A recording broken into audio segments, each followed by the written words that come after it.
Look what time it is. It's UFO Happy Hour.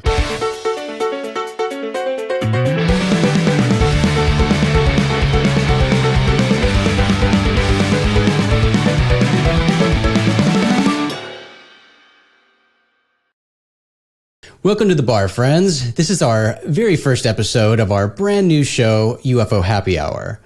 We've been doing UFO Happy Hour episodes for years, but they've been periodic episodes on our other shows, so we decided to pull UFO Happy Hour out and make it its own show. And that's what we have here. I'm thrilled to have with me today at the bar my dear friends, Maureen Elsberry, Ryan Sprague, and Shane Hurd. Welcome, friends. It is fantastic to see you. You too. You too, man. Awesome to see you, man. Finally. Yep. It's been a long time. Finally. Well, It shouldn't be surprising, but the primary subject we're chatting about today is that little UFO report that saw the light of day last week. Of course, we're talking about the UFO report from the Office of the Director of National Intelligence, the one that was requested by the Senate Select Committee on Intelligence last summer. A classified version of this report was delivered to Congress on Friday, June 25th, and the unclassified version was also released to the public on that same day. The report, officially titled Preliminary Report Unidentified Aerial Phenomena, is just 9 concise pages, but there's plenty of good information in this thing. We'll talk about some specific items in the report, but before we do, I want to give us all an opportunity to share our individual initial reactions to reading this UFO report. So Ryan, why don't you start? What did you think, buddy, after reading this thing for the first time? Yeah, I mean, you know, everyone's kind of comparing it to Christmas. Like, we were waiting. It's like Christmas Eve waiting to open the present. And then the present came. And I will say, you know, the first time I read it, it was kind of like, I keep comparing it to, like, you wanted a PlayStation 5 and you got a cartridge to, like, an Atari or something.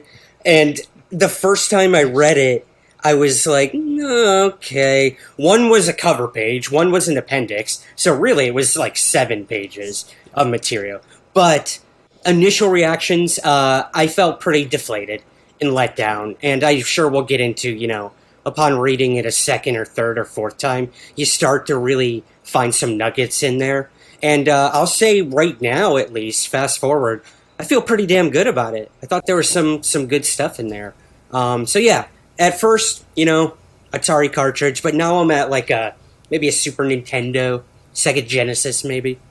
Nice. Moving up. Yeah. How about you, Maureen? What do you think about this report? I think there's nothing surprising for most of us in here. I had very, very low expectations. So to me, this is a lot of stuff we already knew was going on or happening, but there are some positive things that are, you know, the government's recognizing that, yes, this centralized reporting is super needed from different organizations and they need to get their act together. I mean, we've been slowly reporting, not just in the government, about when official organizations or, you know, like, I don't remember what it was, like the fire department of somewhere, that all of a sudden they'll start adding in little clips that are how to report on UFOs or UAP. Yeah. So this is good, and it's a positive move forward from what we're seeing now. And again, as you mentioned, we got 7 pages of content. They got a lot more that went in depth. And when I first read it, I was waiting. When they start talking about the different things they've decided, you know, there's going to be these 5 sections that they believe that they're going to be able to categorize everything in, and that's including the mysterious other, obviously, which is where traditional UAP reporting of what if it's extraterrestrial in nature will fall. However, I kept waiting I saw natural atmospheric phenomena, and I was like, where's the swamp gas?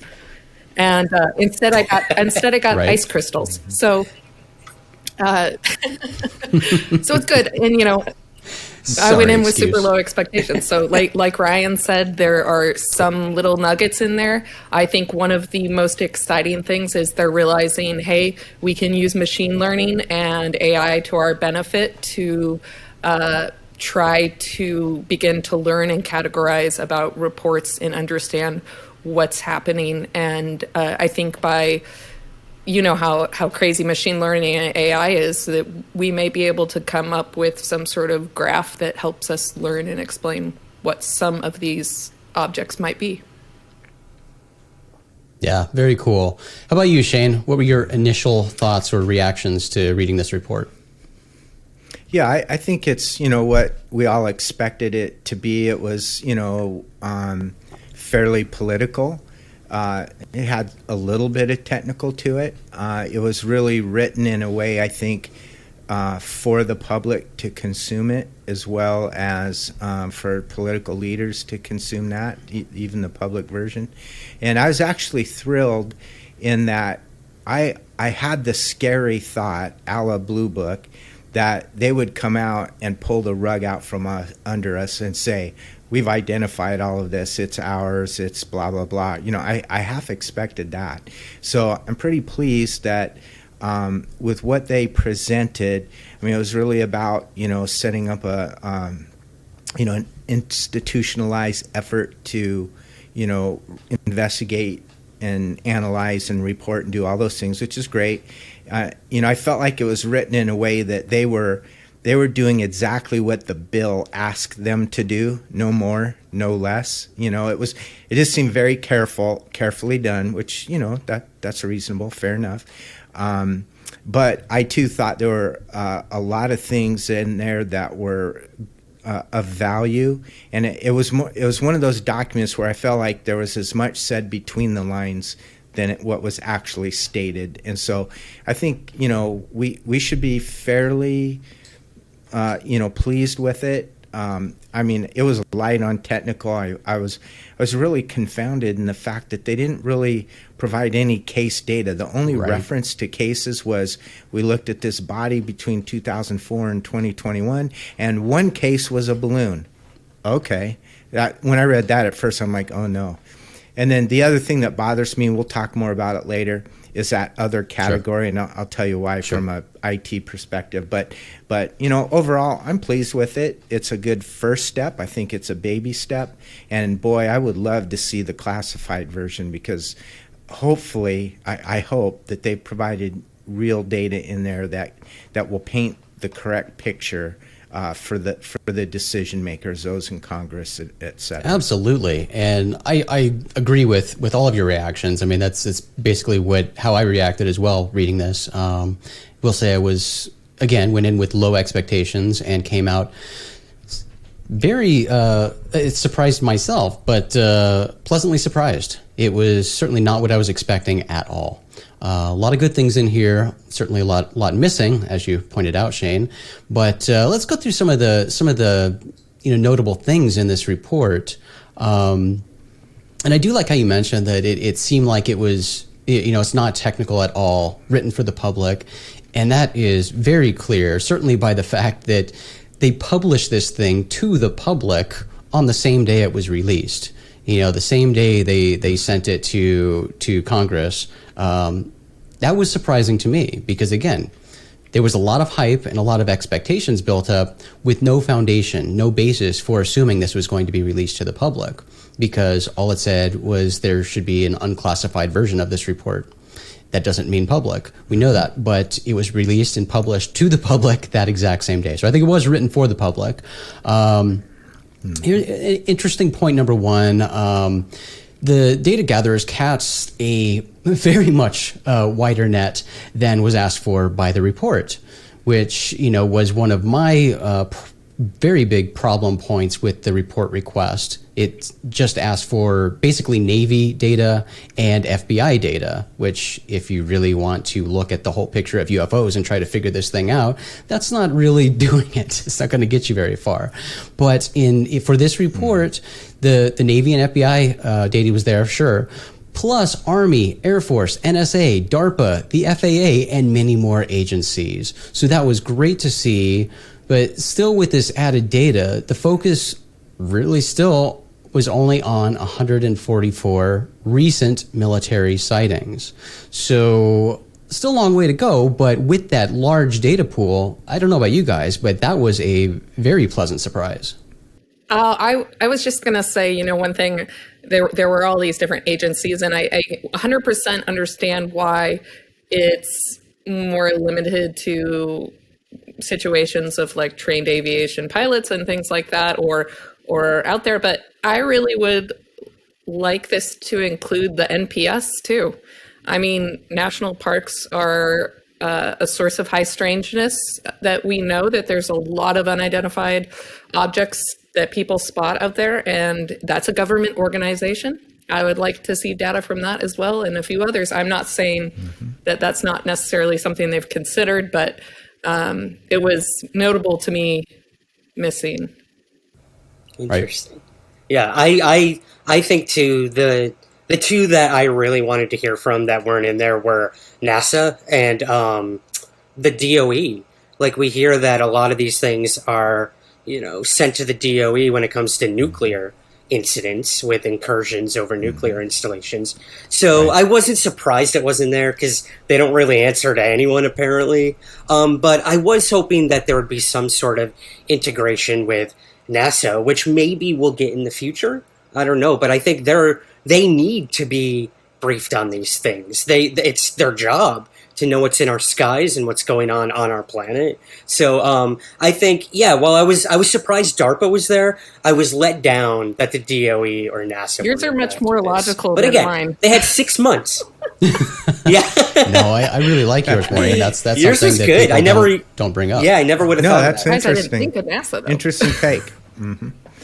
I was thinking too that in the report they talked about this collection bias that they may have, in that and this is one of the problems I have with this, but I think they're going to be okay.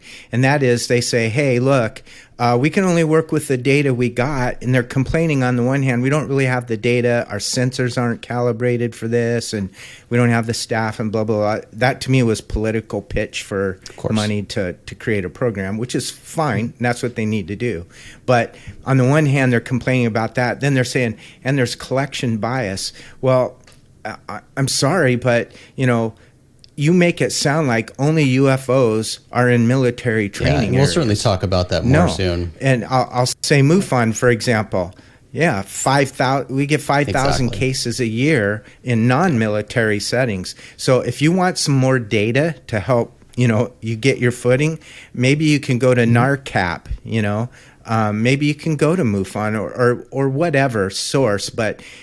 I get why they're saying, hey, we're only looking at our stuff because they have the sensors and that this is their world, and, they're interjected in our world. So, yes, they should handle that first. But, I mean, on a long-term basis, on a programmatic scale, when you're doing your analysis, you need to bring in more data than just the things that are happening to you, because there's a great big old wide world, other nations, other militaries, civilian aircraft, all those things have these encounters, and there are reports out there. So, I just hope that they set up a true investigative organization and provide real analysis based on a broader base of case data than just what's happening with them. But I absolutely get that's what their first concern should be and is, and I understand that. But I just hope later. I completely agree, and we'll come back to that point in a minute. But another interesting thing is, as we already pointed out of the 144 cases they looked at, they were all essentially still unidentified, which is crazy. They are only able to identify 1 out of 144, which is strange, because if you're doing a real look at UFOs, as we all know, 90 to 95% of those are going to be able to be identified. But in this case, not so much, because they're only looking at these total unknowns. But in 18 out of the 144 cases examined, the UFOs seem to demonstrate advanced technology. About 12.5% of the cases they looked at. And that's probably, the most exciting part of the report for a lot of people, because, of course, when we're talking about UFOs, we want the ones that seem exotic or more exciting or hard to explain. So 18 out of the 144 cases seem to demonstrate advanced technology. Well, that's kind of cool. Yeah, I think, too, cool. the aircraft systems, in a small number, they said, were military aircraft systems processed radio frequency energy, associated with UAP sightings. That like, when I first read it, I kind of like just didn't understand it. And then when I went back and actually like thought about that, I'm like, that's an interesting observation for them to make and to put in the public report. I thought that was pretty fascinating when it came to, catching these things on multiple sensors too, so we know they're physical objects. This wasn't just like a misidentification or like, a problem with the camera. These were physical objects, and that some of them process radio frequencies, when dealing with that. So I thought that was pretty cool. Wasn't expecting that. But at the same time, it made me immediately think of drones. Yeah, that's a good point too. Yeah. There's very cool technology out there. But yeah, I agree, Ryan. That was one of the cool points is mentioning that they detected RF frequencies from some of these hard to explain incidents. I think one of the things that people will probably criticize is that any explanation of, exotic current technology explaining these things falls short when you really look at the fact that these things have been happening since 1947. Sure. Right? So, that's not going to be a panacea explanation for this. And I think we've seen like Chris Mellon and Lou make comments to that effect that, this technology is not like just around the corner for mankind technology or in development. The capabilities these are demonstrating are hundreds or thousands of years ahead. And that's been the case from the 40s and probably way before.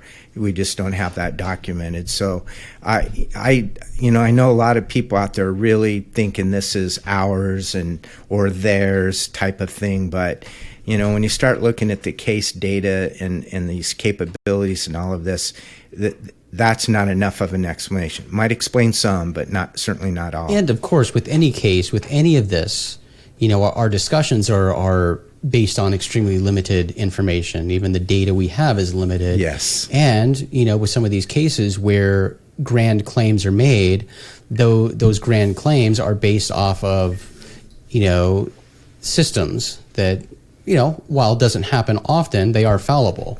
Right? These statements about, it went from, the surface of the ocean up to 60,000 feet in a second. I mean, instrumentation is telling them that. It's not something that, again, and we haven't seen that data. We haven't been provided with that data to prove that. Mm-hmm. But, people need to understand that's also based on sensors and systems, digital systems, relaying that information to us. You bring up a great point, Shane, though, and I agree with you that it's hard to explain it away when these same types of behaviors from UFOs have been documented and relayed for decades and decades and decades and decades. Hard to brush it off. Yep, hard to brush it off. Well, another thing that I found quite surprising to see in this report, because it doesn't get brought up enough, especially in these circles where they're pushing national security and the threat narrative or looking at potential threats. In this report, it actually separates flight safety from national security, noting that UFOs do threaten flight safety.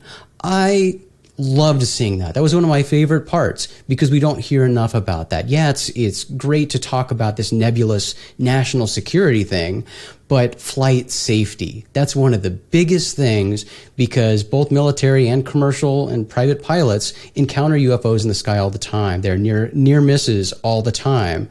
That is a big deal when it comes to UFOs, and that has always been one of the biggest head scratchers for me, why the FAA doesn't give a fuck about UFOs. Yeah, they even mentioned 11 near misses, which is pretty. That's a lot for the 144 or whatever they looked at. That's a large number of fighter cases. Pilots, right? I mean, think about how many other planes were in the sky. Yeah, and we don't know. I mean, maybe I'm wrong, but these were all military cases, right? So those were just the near misses with military aircraft. Imagine, what that case that the four of us talked about on a previous episode of Unknown was the one where the guy said the disc went right past him, and right. So like again, I think the big thing, and I'm sure we'll get to it, is that it's making it more possible for people to report these things, FAA-wise and hopefully military-wise too, is the whole stigma and ridicule thing they mentioned a couple times in the report, which right. I think was pretty awesome too. Like, it's okay to do this. Yeah. How many military people come to the four of us 10 years after the event? Just like, oh yeah, I didn't want to report it then, but I'll tell you about it now. I'm like, cool, what are we going to do with that data? So I think that was pretty cool that it's like, yeah, please report it, please. Yep. No, and that's the kind of stuff that really ufologists have just been asking for the whole time, is to,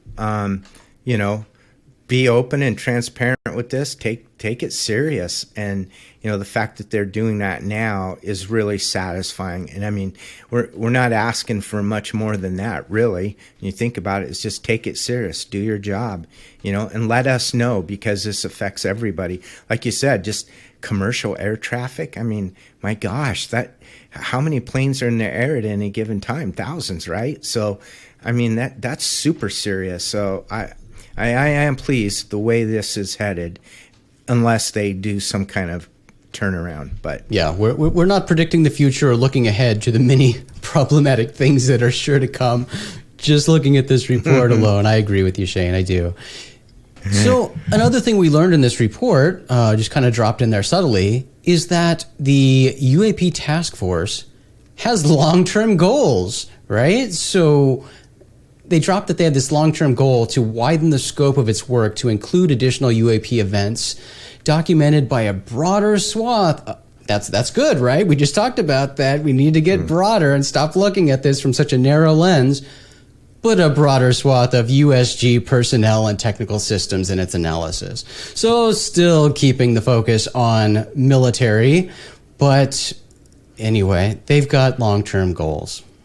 I partially understand why, and this goes back to what Shane was saying earlier. They did not include other organizations publicly at this stage, at this juncture. You can tell that they were very, very, very careful with how they wrote this report. And I think bringing in agencies which notoriously are searching for the truth of extraterrestrial life instead of just the broad scope of identifying unidentified objects was very calculated, and they know what they were doing here. And they mention that the fact that a lot of these trained civil or pilots and military officials are not reporting on UAPs because of the stigma. So I think this was kind of like, let's lay it out so people know we're not necessarily talking about the more out there topics to start. That's our catch-all bin. But these could be all these other different things, and stressing the importance of reporting. And I think that that's a basic first step. Obviously, in my mind and all of you, we know how many other credible sightings there are by civilians and, like you said, just regular commercial pilots and everywhere else across the board. And I think it would behoove them to include a lot of those historic reports in their machine learning figures and go from there. But maybe it's, they need to have a separate sort of bank of information that they know can be potentially unclassified compared to what's going to happen within these reports, where we will lack, we're not going to be privy to see all this information. So I get it. And yeah, you think about all those past military sightings, even if you look at like Robert Salas and other individuals who have reported, lights over nuclear weapons over bases and all these things. Are they going to add those historic reports into their official reports or not? I think that there's a few ways they can go, and unfortunately, we will likely be in the dark on it. And that's why it's great that civilian groups like MUFON and other areas exist. So I get the bigger picture, but I don't think we're there yet. Yeah, I'm with you. So we hit a few of the highlights, Totally and there are some more, but I want to move on to a couple of the other parts of the report that, there were a few kind of no-brainer comments added to this report that at first made me roll my eyes pretty hard. But then after I thought about them, I was happy to see that they included it.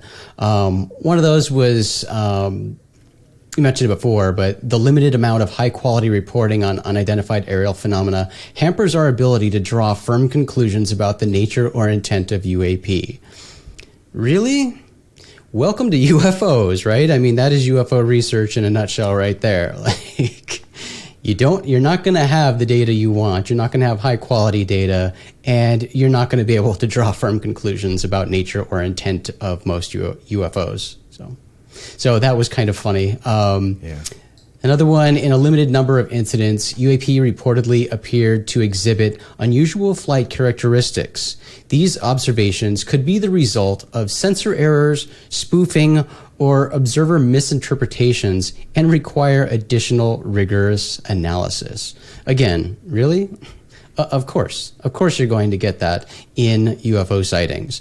The third one I pointed out, UAP sightings also tended to cluster around U.S. training and testing grounds, but we assess that this may result from a collection bias as a result of focused attention, greater numbers of latest generation sensors operating in those areas, unit expectations, and guidance to report anomalies. And again, you brought this up, Shane, but of course, that's what they found in this case, because we also have to keep in mind the exact report request. The report request was very narrow, very specific, and that's what it wanted looked into here was the incursions of training ranges.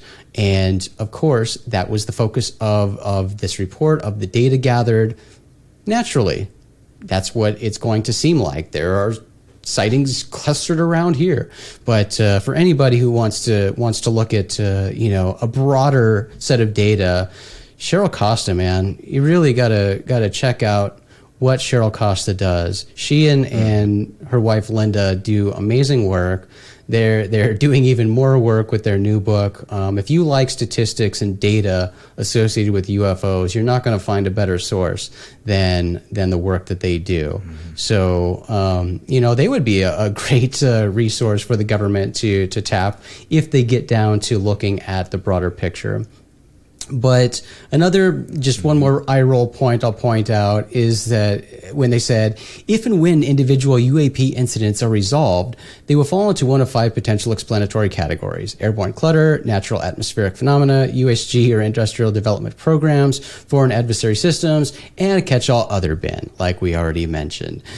The government really seems, and you know this, Shane, about working with government, but it seems like, especially with UFOs, because we heard from Lou Elizondo the 5 observables, and now we've got our 5 bins here. They like to have this number of categorization that they can put things into, when it's kind of unnecessary. I mean, UFOs are all over the place, and I mean, you could really just say solved, unsolved, but I think we would all like to have a peek at that other bin when they actually get to putting things in those bins. But as we see from the report, it doesn't seem like they've been able to put anything but one thing in a bin. Well, and the other thing too, a balloon, one balloon, Shane, apparently. A balloon. The other thing too, Jason, is that idea of like how they want to set up how they collect the data now. The whole AI thing is awesome. And it's kind of that sounds like this whole report was like a sales pitch. To be like, we don't have the technology to properly study this. We need an AI system to do this. That's going to figure out that's a bird, that's a satellite, that's a missile. And that's Sky-Hub comes knocking on the door and says, hey, we've got it. We already have that. Mm-hmm. So, like, work with the public, And I have heard rumblings that this task force might be consulting with Sky-Hub, which is extremely exciting. So the ball's in their court with Sky-Hub, because all of their data was and working on that is, stuff too, right? Right, them too. TTSA working on AI with their app, with their Atom project. I think, or is it the Scout app? Yeah. Oh, okay. Yeah, so it's out there already. So, but the problem being, Skyhub's big thing is transparency. The data is for the public. It's in the cloud. So you have to wonder, like, are they going to use their software but still keep it hidden and classified? So I think Skyhub's going to have some ethical questions on their minds coming soon. I don't know. I think it would have to be classified because it would have to. The thing's going to pick up classified projects. Exactly. Exactly. Even though apparently that's not what any of these are, according to the U.S. government, which I don't believe for a second, but that's a whole other debate. It's very interesting though, because I think the technology, it is out there, and you know, I work at a programming company, and I was at a conference years ago, and I walk around the corner and SETI has a booth there, and they were talking about how they were using machine learning to pull from all these different sources of you know, public's computers and all this stuff to put together information on a mass scale. Engineers can do it. It's out there. And I think that, you know, if they want to come knocking on our door, I'll get a government contract for us to build some sort of crazy machine learning system for them. I mean, that's what I'm just saying. It's the resources there. Clearly, it's the funding, the money that's not there. And that, yes, you're right. It was a total sales pitch of, okay, unidentified. We need to figure out how to make this work. If you want us to exist, we need money. Give us money. Totally. Well, I do have to bring this up because although there were things in the report that maybe roll my eyes, but later I appreciated the fact that they're actually in there. There's one thing that just got a hard eye roll, and that was the statement that said there are probably multiple types of UAP requiring different explanations. Really? Only probably? You think? You just figured that out after your study? Give me a break. Of course. Yeah. Of course there are different types of UFOs. No, there's only one kind. Only one type. One solution.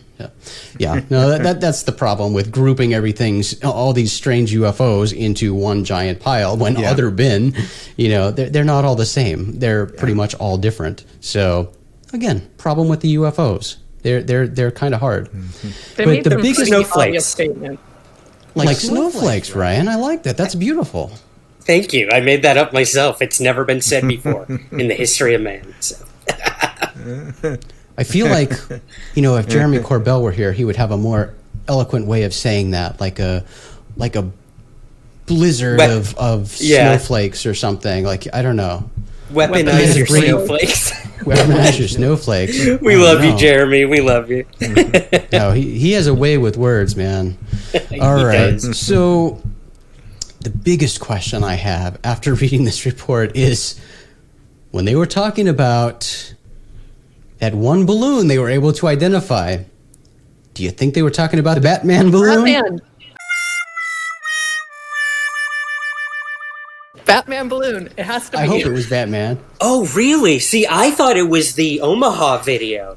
I was going with the Omaha video because that one, like, pretty much everyone was like, it's a balloon. At least Mick West Interesting. said that. So I thought it was actually the Omaha video. Interesting. But yeah, it's actually, now that you say it, I'm leaning more towards the Batman balloon. But I just automatically assumed it was the deflating Batman balloon. Yeah. But they said, didn't they say in the report that it was a very large deflating balloon? Mm-hmm. Like, I thought more like a Macy's parade balloon? No, like a weather balloon. Yeah, I mean, you know, that's 100 feet tall, and you know it flattens and looks strange and stuff. But I don't know. That's an assumption. Large is subjective, for sure. Yeah, it is. Yeah, as is everything with this report. I mean, we're sitting here chatting about stuff that, you know, we know nothing about. We don't know. Right, exactly. It's all speculation. And the devil is always in the details, you know. Think of this. Think of just a normal balloon, just a regular balloon, and then think about the Batman balloon. Like, in relation, is a large balloon. Yeah.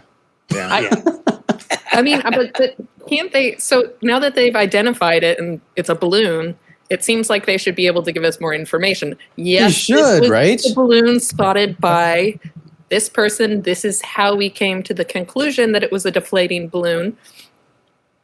based on all these different assessments that the public did. Probably they pulled a lot of info from what Of course. the public was doing. Of course. But yeah, I didn't even think about other cases. I didn't either, but I agree with you. And you know, I hope they do that down the road when they figure out how to actually identify UFOs, because that is tremendously valuable for the public. It really is, when they can say, look, this thing looks bizarre. You know, even for our fighter pilots, they saw this thing in the sky and they've never seen anything like this before, because you would see a random balloon in the sky. It's going to look weird, but here's what it looks like. Just so you know, that is a balloon. So there you go. You can take this and use that knowledge as you're going forward, and it will help you identify things in the future. I don't think we're going to get that, because it doesn't seem like they've even gotten down to the part of identifying things. So we'll see. But there is hope, I think, with this report and with other stuff that's come after the report was released. And that is, it looks like the plan is to actually establish a true UFO program. Right? Because on June 25th, the same day that the DNI UFO report was published, Deputy Secretary of Defense Kathleen Hicks issued a memo directing the Office of the Undersecretary of Defense for Intelligence and Security to, quote, develop a plan to formalize the mission currently performed by the UAPTF. The plan should, number one, establish procedures to synchronize collection, reporting, and analysis on the UAP problem set, and to establish recommendations for securing military test and training ranges. Number two, identify requirements for the establishment and operation of the new activity. To include the organizational alignment, resources, and staffing required, as well as any necessary authorities and a timeline for implementation. Number three, be developed in coordination with the principal staff assistants, the chairman of the Joint Chiefs of Staff, the secretary of the military departments, and the commanders of the combatant commands, and with the DNI and other relevant interagency partners. All members of the department will utilize these processes to ensure that the UAPTF or its follow-on activity as reports of UAP observations within 2 weeks of an occurrence. So that, paired with what we saw in the report at the end of the report, talking about funding and you know, funding for a UFO program, it looks like that is the goal here, to establish a new government UFO program. Absolutely, and you can't tell me this wasn't planned. I mean, they wouldn't have this wasn't an impulsive reactionary thing on the part of the DoD. Clearly, the report was meant to be like, we lack the resources, the time to do this. So here you go, DoD, you deal with it now. So, hey, I think that's awesome, though. Again, like, they're moving the ball forward. We're going to get a permanent program, hopefully. But again, the real question is, will we see anything from it? Probably not, unless it's leaked, which, you know, we've heard people saying, you know, the classified report, some of it will get out. Even Rubio said at one point that, you know, things don't stay classified anymore, not in today's world with the internet and, you know, everything like that. So maybe we'll see some of it. But yeah, I thought this DoD memo was so much better than the entire report, in my personal opinion. Oh, absolutely. But again, the problem and what doesn't get me, or it gives me pause, is that it specifically mentions formalizing the mission of the UAPTF, which again is focused solely on military training ranges, military airspace. It's not looking at the whole picture. It's not concerned with civilian sightings, which make up the large majority of UFO sightings. UFOs are seen every day all around the world. Why are we just looking at military training ranges? It's kind of silly. But, you know, hey, if the government wants their own program to just look at military stuff, that's great. It's surprising they don't already have that. You would think they do, and I think the branches probably already take care of their own thing. They're just not sharing data. But that should be a thing that the government has. However, I think the government or some other entity, and I don't know what that would be. I mean, I would like it to be on an academic level, but it should, you know, I think it would run smoother if it were operated by the government. Some true genuine UFO program to take over the role, really, of the National UFO Reporting Center, which sounds like it's a government thing, but it's not. It's one guy living in a missile silo doing this thankless task of fielding UFO reports from people all around the world. I mean, Peter Davenport does a great job, but I think, the government needs something like that, kind of a central hub for reporting and investigation. Yeah, that's a no-brainer. One of the other things, too, that looking at it, I mean, that whole executive summary and that whole report really, to me, read just like an SOW or a statement of work. So like whenever you create, a new program in government, or you want to hire a contractor, you want to implement a solution, maybe a software solution, whatever. I mean, that's what it was written like. It really was a public pitch for a program, to create a program, which is awesome. That is exactly what I wanted to see, and so from that perspective, I really appreciate it. But I do think they missed an opportunity here. The fact that they didn't include any specific case data, I was thinking what they could have done is they could have maybe elaborated, let's say on the Nimitz case, right? It's 2004. It's no doubt one of the cases they were talking about. It's been out in the public. So they could have expanded on that, referred to that. They could have included maybe some information that we haven't had. It's already declassified. It wouldn't have been a threat to the security, blah, blah, blah. And what they could have done is kind of created a model or a template of how they're going to report data out to the public when they do an investigation and make a report. And they could have felt us out. They could have felt the public out. They could have felt Congress out by including that in the report to give us a taste of what it is that they will generate. What's the end product? What's the deliverable? Whenever you have a program or something, you've got to have a deliverable. And I think they missed kind of an opportunity there to set us up a little bit for, create an expectation. But, that's probably not the purpose of what that was about. I understand the bill was narrow and what they asked for, but they included some things outside of it a little bit. So I don't know. I was just really disappointed that there was zero case data. I mean, they referred to 144 cases, 18 this, 21 that, blah, blah, blah. Fine. But I didn't find that helpful. And I especially didn't like the stupid balloon reference. Out of the 144 cases, and I'm sure there were more cases where they resolved them, you had to pick a frickin' balloon. I mean, that's irritating to me. That's like Project Blue Book. That's like, disinformation, misinformation. It smacks of that. So I don't know if they just don't get it culturally, like in the UFO community, which I know they're not writing it for us specifically, but, have some situational awareness, government, and, pick something else. But, like you started the program with swamp gas. I mean, if they had come out with that, right, people would have wailed. And I think balloon is on the same level. So I was a little disappointed because they had a case they could have talked about that was really incredible, and it's already in the public sector, and they could have set a model or expectation, and they didn't. I think that's a great point, and that would have been cool to see, but I'm going to just off the top of my head guess that even though it's a declassified situation, there would have been a lot more red tape to cross, and it probably would have delayed the report to the public by months, potentially. Just knowing how read, to be honest. Yeah. Sorry to interrupt more, but I feel like I wasn't expecting anything that day, to be honest, until I heard the rumblings. But I would have rather waited another 6 months and got some case data to look at, which Elizondo was kind of alluding to. He's like, it's going to get delayed, and hopefully that's a good thing. That's for the better, but it didn't, and this is what we got. So sorry to interrupt.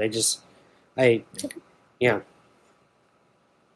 Well, something that, people, I know a lot of people were disappointed with the report. Like I said, I was pleasantly surprised, but I really hope people keep in mind what the UAP task force is. Again, a lot of this is speculation because we don't know much about the UAP task force. I mean, we know now who the director of that is, at least, until that person is replaced.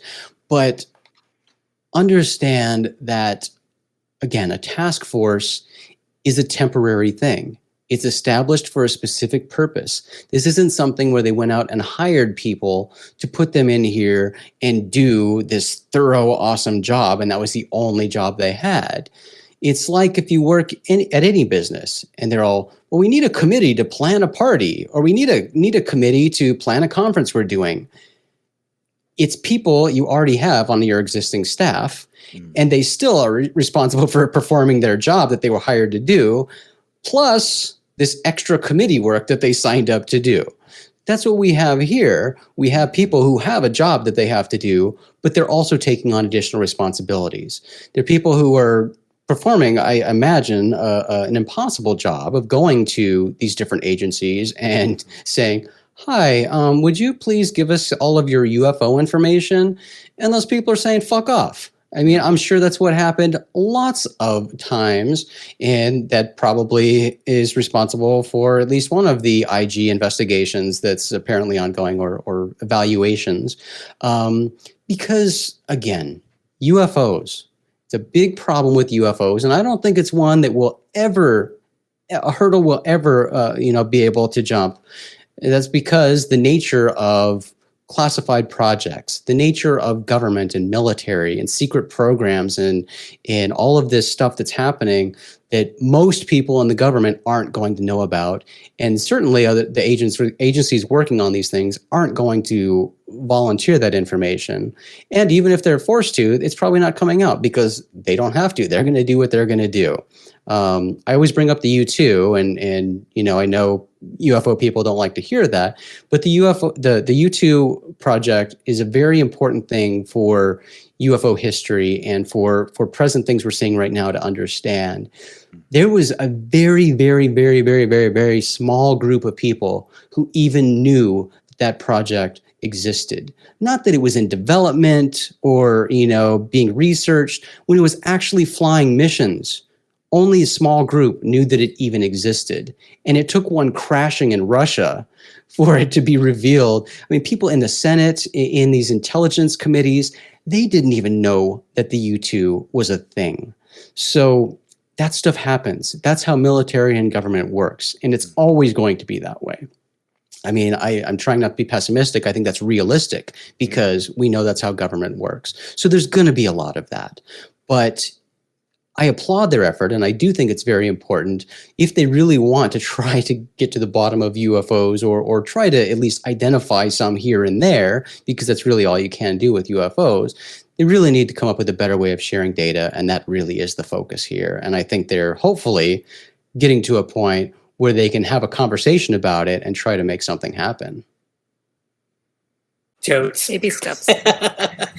Baby steps. Yeah, I like that. Steps. Something cool that's happened, and I'm sure you guys have seen this, but certainly since the release of the report, wow, the networks have jumped all over it. Yes, there is TV, UFO programming on the TV like nobody's business. Yeah.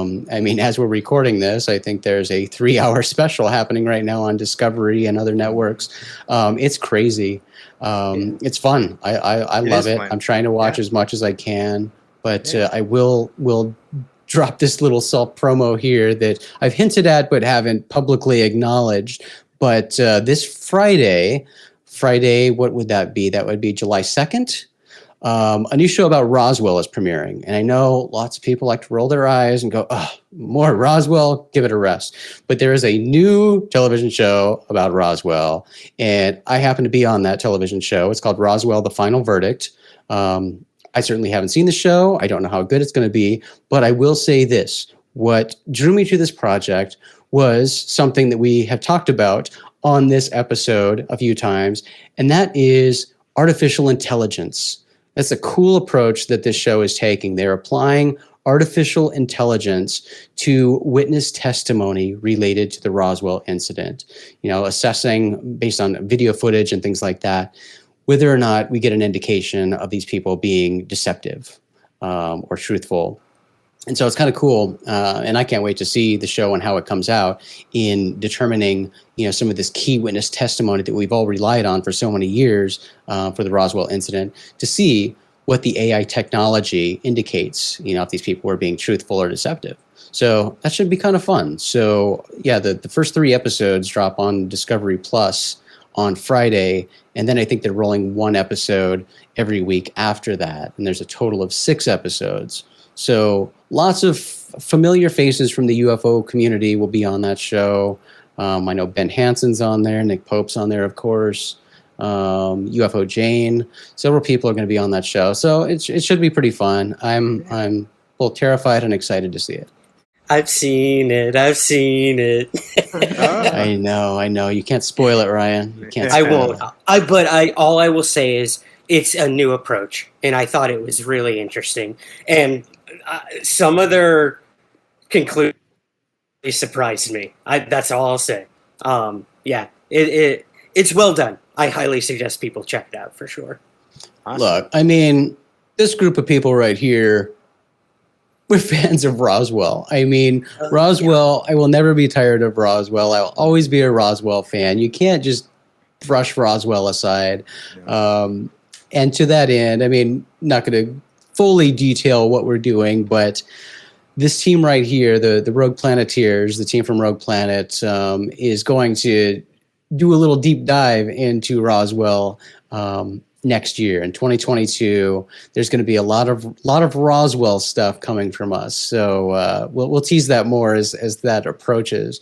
But we like Roswell, and like you said, I mean, with bringing AI technology into it, that's rad. And we've always said with Roswell, there's always new things that can be applied, new things that can be tried. When new technology emerges, that can be applied to these historical cases, and I think they should be. So, Yep. Awesome. well, friends, I think this is a good place for us to call it a night. So thank you so much, friends, for grabbing a drink and chatting about UFOs today. And thank you for joining us for UFO Happy Hour. We will definitely, hopefully, see you next time. Cheers. Cheers.